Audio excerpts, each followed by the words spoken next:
এই কথাটা ভুলে যায় না। আজকের লেকচারে যদি সব কথাও ভুলে যান, এই কথাটা ভুলে যান।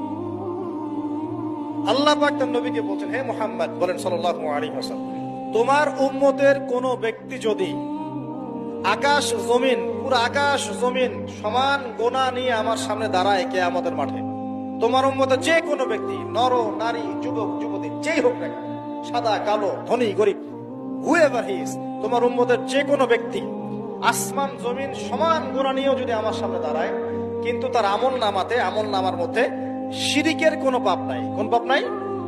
শিরিক তো বুঝি ভাই, আল্লাহর সাথে অংশীদার সাব্যস্ত করা। কিতাব তাওহীদ বইটা পড়ে নিয়ে, তো এখানে সব দেয়া আছে। শিরকের পাপ নাই, আসমান জমিন সমান পাপ দিয়ে ভর্তি। আমি আল্লাহ তার সামনে আসমান জমিন সমান ক্ষমা দয়া নিয়ে হাজির হব ইনশাআল্লাহ। মানে আল্লাহ পাক তাকে মাফ করে দিবেন ইনশাআল্লাহ। খালি শিরকের পাপ না করলেই আল্লাহ মাফ